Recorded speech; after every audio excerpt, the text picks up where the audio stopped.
Hello friends, welcome to our channel Art Mantra. Art Mantra channel में आपका बहुत बहुत स्वागत है। किसी ने पूछा था कि ड्राइंग में कौन सी पेंसिल यूज़ होती है। ये वीडियो मैंने शायद पहले बना लिया होता, लेकिन किसी कारण मैं चूक गया। अच्छा हुआ किसी ने पूछ लिया और हम इसका जवाब आज देंगे। अभी लॉकडाउन चल रहा है, सारे चीज़ अवेलेबल नहीं है मार्केट में या दुकान बंद है। फिर भी मेरे पास कुछ मटेरियल पड़े थे, हम उसी को लेकर समझने का कोशिश करेंगे। मेरे पास कुछ पेंसिल है यहाँ और हम आज जानेंगे पेंसिल का वैरायटी क्या क्या होती है और किस किस तरह का पेंसिल को हम ड्राइंग में यूज़ कर सकते हैं। तो मैं आपके जानकारी के लिए एक बात बता दूं कि पेंसिल दो तरह की होती है, एक हार्ड और एक सॉफ्ट। हार्ड पेंसिल जो होती है हम उसको एच सीरीज में लेते हैं। ये नॉर्मली एच मिलता है जो बिल्कुल हार्ड होती है, या एच बी होता है, हार्ड ब्लैक होती है। और एक तरह का पेंसिल है जो बी ग्रेड, जिसका ग्रेडिंग बी में हम काउंट करते हैं, जिसको ब्लैक कह सकते हैं हम। B is black. और ये बी ग्रेडिंग में हमारा 2B से लेके 10B 12B तक अवेलेबल होता है पेंसिल। तो ये नॉर्मली मेरे पास एग्जैक्टली HB पेंसिल नहीं है। वो पहले काफ़ी मिलता था, आजकल उसके अल्टरनेटिव्स आ चुके हैं जो कि ब्लैक भी है और हार्ड भी है। ये डोम्स कंपनी का है, इंडियन कंपनी है, और ये इसको हम HB कह सकते हैं। और ये पेंसिल को हम अभी चला के देखेंगे किस तरह से ये काम करती है, और उसके बाद हम जो ब्लैक सीरीज़ का है, B सीरीज़ का है, उसको चला के देखेंगे और ये कैसा काम करता है। एक्चुअली बात ये है, और एक पेंसिल है इसमें जिसको 0.5 पेंसिल कहते हैं। इसका लिड अलग मिलती है, पतले वाले लिड है। इसको भी हम कभी यूज़ कर सकते हैं कोई स्पेसिफिक अगर ड्राइंग करते हैं। ये नॉर्मली इंजीनियरिंग ड्राइंग में काम आती है। कोई भी मटेरियल को हम ड्राइंग या पेंटिंग के लिए यूज़ कर सकते हैं, डिपेंड करता है आप उसको किस तरह से यूज़ करते हो। ऐसा कोई रेस्ट्रिक्शंस नहीं है कि सर्टन पेंसिल हम यूज़ नहीं कर सकते या कर सकते हैं। हो सकता है कुछ स्पेसिफिक पर्पस के लिए वो काम आ जाए, हार्ड ब्लैक पेंसिल। लेकिन इसमें क्या होती है, ये हार्ड होने के चलते ये पेपर का अंदर धंस जाती है। मतलब अगर हम लाइट लाइन भी खींचे या तो अगर थोड़ा सा डार्क हम इसको करते हैं तो ये पेपर का अंदर चले जाती है। इरेज करने से ये इसका दाग ही रह जाता है, मिटता नहीं इतना जल्दी। ये प्रॉब्लम इसका साथ होता है क्योंकि ये हार्ड है, तो पेपर के अंदर तक चली जाती है। मतलब उसका टेक्सचर, पेपर का जो टेक्सचर है उसको भेद के अंदर तक जाती है। तो इसको जितना ज़ोर से भी हम रब करेंगे वो रब नहीं होती है। और ड्राइंग में हमें लाइटर लाइंस की यूज़ करना पड़ता है ताकि हम बार बार अगर मिस्टेक्स होती है तो हम उसको इरेज कर सकें और करेक्शन भी कर सकें। तो देखते हैं इसमें शेडिंग करके। मैं ये एज को यूज़ कर रहा हूँ क्योंकि यहाँ मेरे को हेड जो है वो फ्लैट मिलेगी, पेपर में ज़्यादा एरिया वो कवर करेगा। तो हम इसको यहाँ ट्राई करते हैं HB पेंसिल। इसको बिल्कुल मैं यहाँ डार्क कर रहा हूँ जितना डार्क हो सके, और इसको लाइट कर रहा हूँ यहाँ।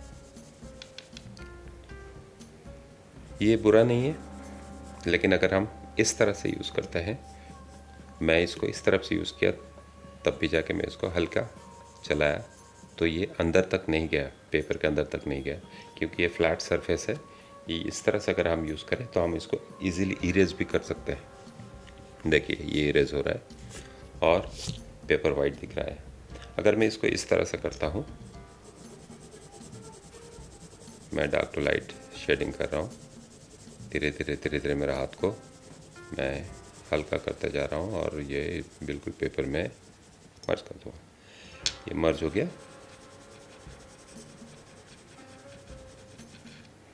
तो अभी देखिए मैं इसको इरेज करने की कोशिश करता हूँ, लेकिन आपको ये मिलेगा यहाँ कुछ दिख रहा है, ये पार्ट उतना अच्छा से ये इरेज नहीं हुआ। कुछ मार्क्स रह गए, धब्बा जैसे हल्का ग्रे पैच नज़र आ रहा है। तो अगर आप लाइन ड्राइंग करते हो तो इसको यूज़ कर सकते हो। शेडिंग में भी हम कर सकते हैं, लेकिन बहुत केयरफुली करना पड़ता है। ये डिपेंड करता है आपका स्किल का ऊपर, आप उस पेंसिल को किस तरह से उसको हैंडल करते हो। हैंडल करने का, हर एक पेंसिल को हैंडल करने का तरीका अलग है, हम समझेंगे उसको। फिर मैं अभी क्या करता हूँ, ये एक 2B है, 2B पेंसिल ले लेता हूँ तो आपको समझ में आ जाएगा। ये एक लाइन में खींच रहा हूँ यहाँ, ये 2B में यहाँ लिख देता हूँ और एक लाइन यहाँ खींच रहा हूँ। देखिए कितना डार्कर है। और इसको अगर मैं मिटाता हूँ, उससे अच्छा आप देख सकते हो ये मिट रहा है। लेकिन इसमें एक, ये देखिए मैं अभी करके दिखाता हूँ। सेम तरीके से हम इसको शेडिंग करते हैं, बिल्कुल हल्का, बिल्कुल जहाँ यहाँ दबाना है तो मैं यहाँ प्रेशर ज़्यादा किया और धीरे धीरे मैं प्रेशर रिलीज़ किया और इसको मर्ज कर दिया। और यहाँ मैं टिप में कर रहा हूँ। देखिए इसका ब्लैकनेस डेफिनेटली उससे ज़्यादा मिल रहा है हमें पहले वाले से। इसको ज़रा ध्यान दीजिएगा, इससे आपको पता चल जाएगा कि डिफरेंस क्या है। और इसको मैं मिटाने की कोशिश करता हूँ। ये मिट रहा है, मैं टिप में भी किया था, ये मिट रहा है। इतना काला होने का बावजूद ये मिट रहा है। लेकिन ये देखिए इसमें एक प्रॉब्लम है, ये पेंसिल सॉफ्टर है। बी जो है ग्रेड की है, ये पेंसिल सॉफ्टर होती है। देखिए इसको मैं हाथ से भी मर्ज कर सकता हूँ, सॉफ्टर है। इसको हम और एक तरीके से मर्ज करते हैं, कोई टिश्यू पेपर लेके भी मर्ज कर सकते हैं, या पेपर स्टम्प आती है उससे भी मर्ज कर सकते हैं। तो यहाँ मैं 4B ले लेता हूँ। ये 4B पेंसिल लेते हैं और इसको एक लाइन खींचते हैं। मेरे को डाउट है ये 4B लिखा हुआ है, लेकिन ये 2B से भी हल्की चल रही है। हो सकता है इसमें प्रिंटिंग मिस्टेक हो, या इससे भी हो सकता है। देखिए ये मैं इतना ज़ोर से दबा रहा हूँ लेकिन वो ब्लैकनेस नहीं आ रहा है, और ये मुझे हार्ड मालूम पड़ रहा है मैं जैसे जैसे चला रहा हूँ, और ये मर्ज नहीं हो रही है। और मैं इसको इरेज करता हूँ तो पता चल जाएगा। देखिए इरेज कर रहा हूँ, यहाँ मार्क्स बच रहे हैं। इसका मतलब ये हुआ कि कंपनी तो सेम है, लेकिन ये पेंसिल जो नंबरिंग किया गया है ये गलत है। और ये दोनों लाइन का डार्कनेस से भी आपको पता चल रहा होगा। छोड़िए कोई बात नहीं, लेकिन ये हालांकि ये डार्कर होना चाहिए था इससे, और सॉफ्टर होना चाहिए था। अब ये पता चल जाएगा ये 6B है। आप एक चीज़ को मार्क कर सकते हो, जैसे जैसे मैं B का ग्रेडिंग बढ़ रहा है, जैसे ये 2B हो गया, 4B हो गया, ये 6B हो गया, और ये 10B हो गया। यहाँ 10B लिखा हुआ है, यहाँ 6B लिखा हुआ है, यहाँ 4B लिखा हुआ है। तो ये इसका जो ग्रेफाइट है वो मोटी होती जा रही है, और मोटी और सॉफ्ट होती जाती है। जैसे वो सॉफ्ट होती जाएगी उतना हल्का हम उसको चला सकते हैं, और हल्का चलाते ही ये पेपर में बैठ जाती है इसका ग्रेफाइट। अभी हम इसको पॉइंट में करते हैं और देखते हैं कि इसका डार्कनेस क्या है। देखिए सर्टनली इसका डार्कनेस पहले से काफ़ी बेहतर, और हल्का सेट्स भी बहुत इजीली हम दे पा रहे हैं। ये डार्कनेस देखिए इसका देखिए फ़र्क तो है। और इसको मैं फ्लैट चला रहा हूँ, फ्लैट इसीलिए कि जल्दी हम सेटिंग कर सकते हैं, क्योंकि मेरे को चौड़ाई में मिल गया उसका कॉन्टैक्ट पेपर के साथ। यहाँ ज़्यादा चौड़ा है तो जल्दी ज़्यादा एरिया कवर करेगी। ये हो गया। इसको मैं दोबारा हल्के भी मैं उसको रिपीट कर सकता हूँ, और सेम तरीका हाथ को धीरे धीरे रिलीज़ करूँगा, ऊपर तरफ उठा लूँगा और हल्की कर दूँगा। और इसको मिटा के देखते हैं। खूबसूरत ये मिट रहा है, इसको भी हम मिटाते हैं। बिल्कुल बढ़िया मिट रहा है, क्योंकि ये सॉफ्टर है, मिटेगा ही। तो इसको हम मिटा सकते हैं। और ये 10B है, मैं ये 10B को एक्चुअली इस तरह से काट के रखा हूँ ताकि मैं इसका पूरा लिड जो है इसको यूज़ कर सकूँ। और ये उसका लाइन और ये उसका शेडिंग। इसको छूते ही पेंसिल को बिल्कुल हल्का पकड़ा, मैं इस तरह से पकड़ा और ये हल्का बिल्कुल इसको डार्क करते हैं। डार्क हुआ उसको ऊपर रिपीट किया एक जगह, फिर धीरे धीरे धीरे धीरे मैं उसको लाइट करते गया यहाँ बिल्कुल। तो ये हो गया। और टिप में करते हैं सेम तरीका। टिप में करने से ज़्यादा आपको मेहनत करना पड़ेगा। और इसको हम मिटा के देखते हैं। 2-3 बार पेंसिल इरेज़र को चलाना पड़ेगा, लेकिन ये भी मिट रहा है और ये आसानी से मिटेगा क्योंकि इसमें मैंने प्रेशर बहुत कम रखा है, तो ये मिट जाएगी। और एक तरीका है मैं आपको बताऊंगा, ये पता नहीं कितने लोग यूज़ करते हैं, ये शायद मेरा ही तरीका है। हम जब कोई इरेज़र को हम जब इरेज़ करते हैं, इसमें ये जो ब्लैक दिख रहा है ये ग्राफाइट इसमें चिपक जाती है।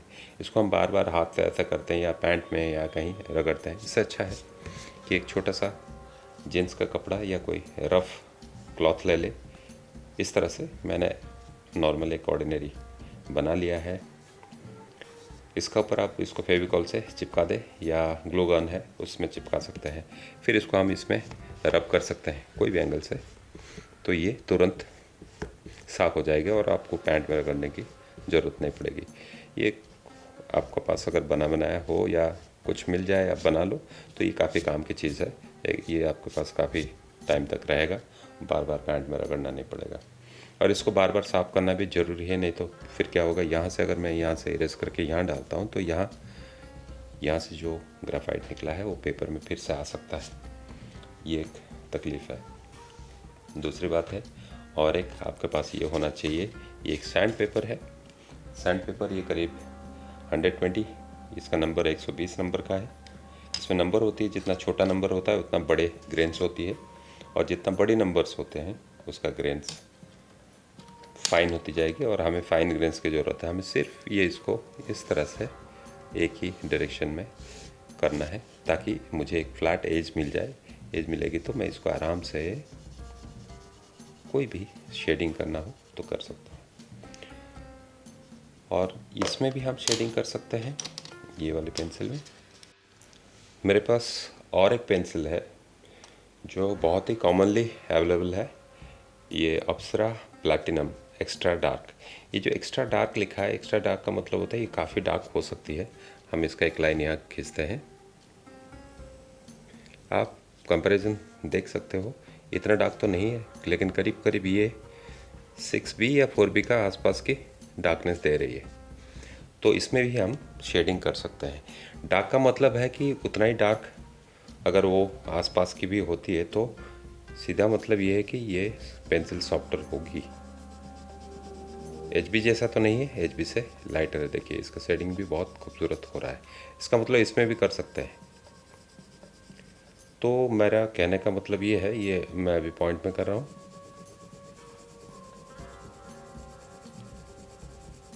इसका कवरेज जो है अच्छा है, लेकिन अगर पॉइंट में करेंगे तो काफ़ी टाइम लगेगा। इसको हम स्ट्रोक्स में शेडिंग अगर करते हैं, कोई स्ट्रोक्स में हम इसको यूज़ कर सकते हैं। अगर इसका पूरा लेट को हम यूज़ करें, इस तरह से अगर शेडिंग करना चाहे तो भी इसको पूरा यूज़ कर सकते हैं, इसका ये टिप को फ्लैट। तो अभी करीब करीब आपको आइडिया आ गया होगा कि पेंसिल में डिफरेंस क्या है और हम कैसे इसको यूज़ कर सकते हैं। तो अभी आगे हम शेडिंग के बारे में बात करेंगे, उसके लिए मैं दूसरा वीडियोस बनाऊंगा। ये आपका सामने है, ये है एक्स्ट्रा डार्क, ये XD में लिख देता हूँ एक्स्ट्रा डार्क। ये कॉमनली अवेलेबल है। जैसे ये 2 पेंसिल है, ये कॉमन पेंसिल है जो हम स्कूल या कॉलेजेस में यूज़ करते हैं। ये डोम्स की है, इसमें कोई ग्रेडिंग नहीं है, और इसमें लेकिन एक्स्ट्रा डार्क है। सुपर डार्क भी कभी कोई ऐसा आता है, अप्सरा है, और कोई कैमलिन का भी कुछ आता होगा।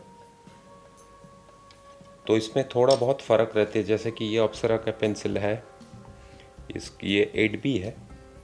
हमने 8B का लिए नहीं थे, तो 8B का भी अभी इसका बीच में एक देख लेते हैं।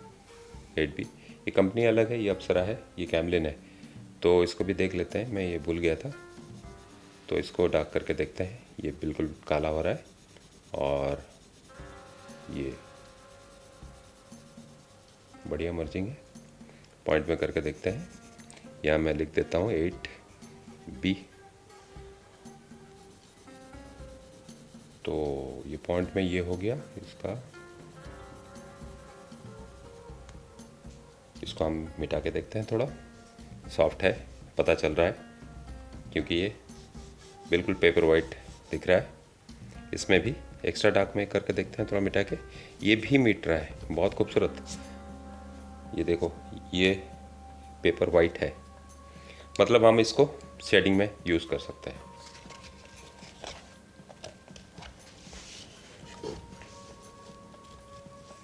ये पेंसिल में भी हम कर सकते हैं। कहीं आईब्रोज वगैरह बनाना हो तो हम इसको ये फाइन लाइंस लेके आराम से कर सकते हैं। कहीं क्रॉस लाइंस, क्रॉस हैचिंग करना हो, ये इस तरह से आईब्रोज वगैरह हम आराम से धीरे धीरे धीरे धीरे मर्ज कर सकते हैं। इसका अंदर थोड़ा सा हार्ड लाइंस डाल सकते हैं, सॉफ्टवेयर भी कर सकते हैं। जैसे जैसे आप हाथ चलाओगे उस तरह से फाइन लाइंस क्रिएट होगी। जैसे कोई बाल वाल बनाना है या कोई हेयर्स, छोटे छोटे हेयर्स है, इस तरह से हम ये पेंसिल का यूज़ कर सकते हैं। कोई ज़रूरी नहीं है कौन सा पेंसिल कहाँ लगेगा। HB पेंसिल को हम इस तरह से यहाँ यूज़ कर सकते हैं। बहुत ही फाइन डिटेल देने के लिए इसको यूज़ किया जा सकता है। तो जिसने मुझे पूछा था कौन सा पेंसिल कहाँ यूज़ करें, तो मैं एक हल्का फुल्का बता देता हूँ। आपके पास मिनिमम ये HB पेंसिल तो होना ही चाहिए, क्योंकि HB पेंसिल इसमें काम होता है, इसमें काम में आती है। और ये अगर 0.5 पेंसिल मिल जाए तो अच्छी बात है, नहीं तो इसको हम शार्पन करके सेम रिज़ल्ट भी निकाल सकते हैं। लेकिन थोड़ा सा कंट्रोल करना पड़ेगा। सेम रिज़ल्ट बिल्कुल शार्पन करके हम निकाल सकते हैं, लेकिन उसका एज को शार्प करना पड़ेगा, मतलब उसका पॉइंटेड बिल्कुल करना पड़ेगा। लेकिन इसमें ये टेंशन नहीं है ये पेंसिल में, क्योंकि ये ऑलरेडी पतली है, तो बार बार शार्पन करने की ज़रूरत नहीं है। तो एटलीस्ट आपके पास 2B, 4B एंड 6B, ये 3 पेंसिल होनी चाहिए शेडिंग के लिए। और इसमें हम ड्राइंग कर सकते हैं, इसीलिए हम ड्राइंग करेंगे इसमें, क्योंकि हम इसको हल्के ड्राइंग करेंगे और बार बार मिटा सकते हैं। जब कभी भी कोई भी ड्राइंग गलत हो सकता है, कुछ भी हम ड्रॉ करें गलत हो ही, मतलब हर एक बार सही होगा कोई गारंटी नहीं है। और उस ड्राइंग को हम कभी भी करेक्शन कर सकते हैं। तो इसको हम रिपीट कर सकते हैं, इसको हम डबल 2-3 लाइन डाल सकते हैं, सिंगल लाइंस भी उसको बना सकते हैं। तो इसमें क्या होता है, इसमें अभी देखिए, ये मान लो मैंने कुछ ड्रॉ किया, तो इसको मैं आराम से जहाँ चाहूँ जब चाहूँ इसको मैं इरेज कर सकता हूँ, और इसमें कोई मार्क्स नहीं बचेगा, पेपर का ऊपर रहेगी नहीं। फिर बाद में हम इसको डार्कन कर सकते हैं अपने हिसाब से। तो ये हो गया पेंसिल के बारे में हल्का फुल्का एक चीज़। और बाद में हम पेंसिल शेडिंग के बारे में बात करेंगे और ड्राइंग्स भी करते रहेंगे। ये वीडियो छूट गई थी और इसलिए मैंने ये वीडियो को आपके लिए बनाया और करके दिखाया कि कौन सा पेंसिल का इफ़ेक्ट पेपर पे क्या होता है। उम्मीद है आपको ये वीडियो पसंद आया होगा। इससे पहले भी हमने काफ़ी सारा ड्राइंग्स का वीडियो, लाइन ड्राइंग का वीडियो डाले हैं। लाइंस कैसे ड्रॉ करें, लाइंस कैसे प्रैक्टिस करें, सर्कल ओवल कैसे बनाएं, आगे भी मैं बताता रहूँगा। चलते चलते कुछ भी ड्राइंग अगर मैं कर रहा हूँ उसके साथ साथ भी बताता रहूँगा, ताकि आपको दोबारा याद आ जाए। तो इस तरह से चलता रहेगा और आप हमारे सारे वीडियोस को देखते होंगे, उम्मीद करता हूँ। हमारे चैनल में बहुत सारे वैरायटी का वीडियोस है, जैसे ड्राइंग है, पेंटिंग है, स्कल्पचर्स, छोटे मोटे स्कल्पचर्स है जो स्टूडियो के अंदर हो सकता है, और प्लेडो मॉल्डिंग है, क्ले मॉल्डिंग है, और वर्कशॉप के वीडियोस है, क्ले वर्कशॉप के वीडियोस है, और पेंटिंग के भी मिल जाएंगे। तो हम सारे तरह का वीडियो का ऊपर काम करते हैं। जो लोग पहली बार देख रहे हैं वो हमारे चैनल को सब्सक्राइब करें, और कोई चीज़ अगर पूछना हो, कुछ हमसे आप चाहते हो कि हम आपके लिए वीडियोस बना के दिखाएं तो आप लिख सकते हो, कमेंट कर सकते हो, और हम ज़रूर कोशिश करेंगे कि आपके क्वेरीज का जवाब दें और आपके क्वेश्चंस का आंसर करें। वीडियो देखने के लिए बहुत बहुत धन्यवाद। तो मिलते हैं अगले वीडियो में।